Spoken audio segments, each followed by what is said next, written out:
भगवान शिव के किरातेश्वरावतार का वर्णन। नंदीश्वर बोले, सेना के साथ किरातेश्वर को युद्ध के लिए आया देखकर शिव जी का ध्यान करते हुए अर्जुन ने वहां जाकर उसके साथ भयंकर युद्ध किया। उस भीलराज ने अपने अनेक गणों तथा तीक्ष्ण शस्त्रों द्वारा अर्जुन को अत्यधिक पीड़ित किया। तब उनसे पीड़ित हुए अर्जुन अपने इष्ट देव शिव का स्मरण करने लगे। अर्जुन ने शत्रुओं के सारे बाण काट डाले। जब गणों ने युद्ध करना छोड़ दिया तो अर्जुन ने शिव जी को ललकारा। अर्जुन से पीड़ित गण दसों दिशाओं में भागने लगे।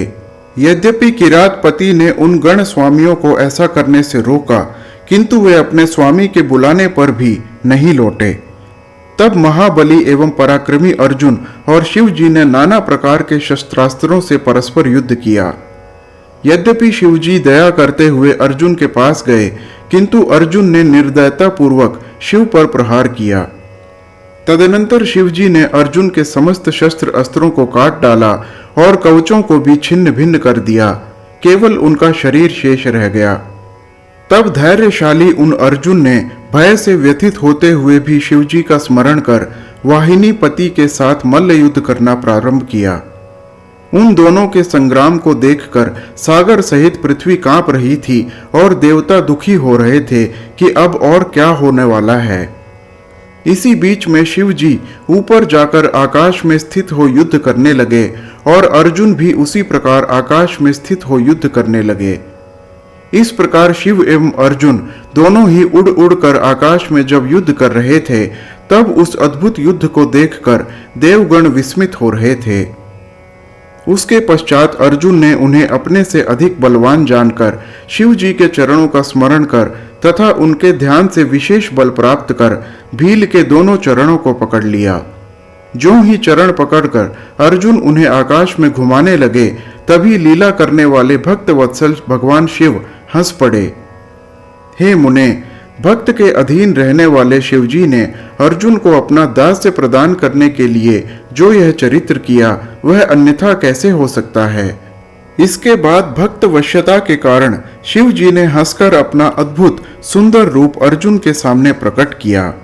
हे पुरुषोत्तम, वेद शास्त्रों में तथा पुराणों में उनके जिस रूप का वर्णन है और व्यास जी ने अर्जुन को ध्यान के लिए जिस रूप का उपदेश दिया था, जिसके दर्शन मात्र से सारी सिद्धियां प्राप्त हो जाती हैं, उसी प्रकार का रूप धारण कर शिव जी प्रकट हुए। अर्जुन जिस रूप का ध्यान करते थे, उसी सुंदर रूप को अपने सामने प्रत्यक्ष प्रकट देखकर वे अत्यंत विस्मित एवं लज्जित हो उठे और मन में कहने लगे, अहो, यह तो परम कल्याणकारी वे शिव जी ही हैं, जिन्हें मैंने अपना स्वामी स्वीकार किया है।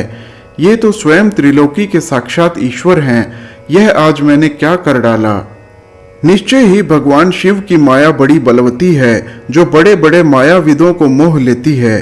इन्होंने अपना रूप छिपाकर मेरे साथ इस प्रकार का छल क्यों किया। निश्चय ही मैं इनके द्वारा छला गया हूं।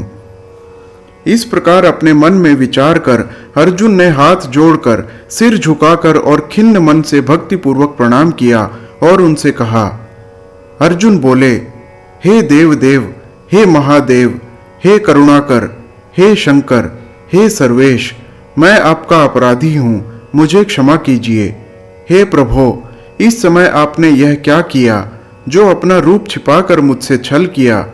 हे प्रभो, आप जैसे स्वामी से युद्ध करते हुए मुझे लज्जा नहीं आई, मुझको धिक्कार है। नंदीश्वर बोले, हे सनत कुमार, इस प्रकार पांडुपुत्र अर्जुन पश्चाताप करने लगे और तत्काल महाप्रभु शिवजी के चरणों में शीघ्र गिर पड़े। तदनंतर भक्त वत्सल महेश्वर ने प्रसन्न होकर अर्जुन को अनेक प्रकार से आश्वासन दिया और उनसे कहा। शिवजी बोले, हे पार्थ, तुम खेद मत करो, तुम मेरे प्रिय भक्त हो। मैंने यह सारी लीला तुम्हारी परीक्षा के लिए की थी, तुम शोक का परित्याग कर दो। नंदीश्वर बोले, इस प्रकार कहकर प्रभु सदाशिव ने स्वयं अपने हाथों से अर्जुन को उठाया और स्वामी के जैसे गुणों वाले गणों द्वारा उन अर्जुन की लज्जा दूर कराई। उसके अनंतर भक्त वत्सल भगवान शिव वीरों में माननीय पांडुपुत्र अर्जुन को प्रीति से पूर्णतः हर्षित करते हुए कहने लगे। शिव जी बोले, हे पांडव श्रेष्ठ, हे पृथापुत्र अर्जुन, मैं प्रसन्न हूँ, तुम वर मांगो। मैंने तुम्हारे द्वारा आज किए गए प्रहारों एवं संताड़नों को अपनी पूजा मान ली है। आज यह सब मैंने अपनी इच्छा से किया है, इसमें तुम्हारा कोई अपराध नहीं है। मुझे तुम्हारे लिए इस समय कुछ भी अदेय नहीं है। तुम जो चाहते हो उसे मांग लो। मैंने शत्रुओं में तुम्हारा यश तथा राज्य प्रतिष्ठित करने के लिए ही यह कल्याणकर कृत्य किया है।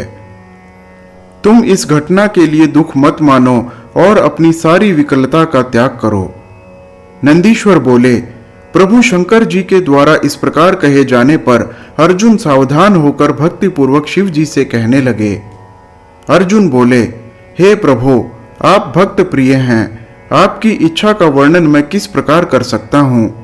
हे सदाशिव, आप कृपालु हैं, हर प्रकार से भक्तों पर दया करते हैं।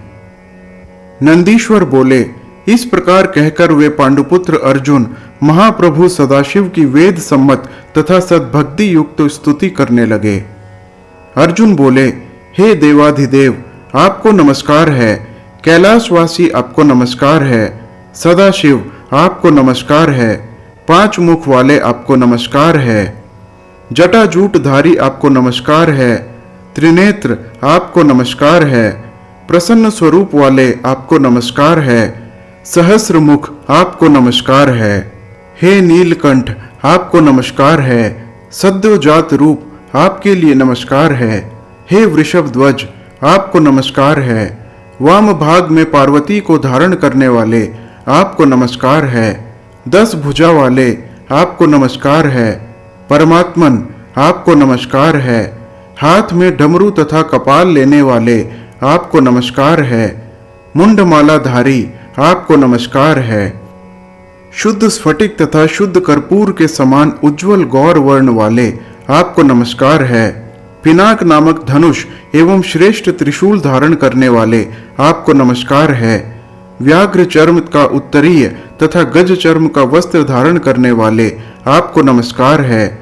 सर्प से आवेष्टित अंगों वाले तथा सिर पर गंगा को धारण करने वाले आपको नमस्कार है।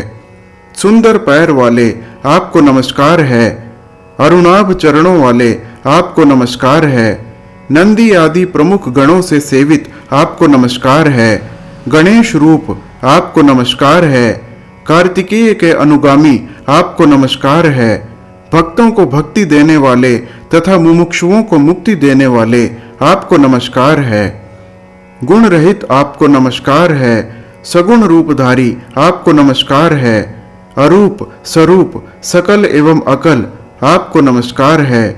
किरात रूप धारण कर मुझ पर अनुग्रह करने वाले, वीरों से प्रीतिपूर्वक युद्ध करने वाले एवं नट की भांति अनेक प्रकार की लीला दिखाने वाले आपको नमस्कार है। इस त्रिलोकी में भी जो रूप दिखाई देता है वह आपका ही तेज कहा गया है। आप ज्ञान स्वरूप हैं और शरीर भेद से रमण करते हैं। हे प्रभो, जिस प्रकार संसार में पृथ्वी के रजकण, आकाश के तारे तथा वृष्टि की बूंदें असंख्य हैं, उसी प्रकार आपके गुण भी असंख्य हैं।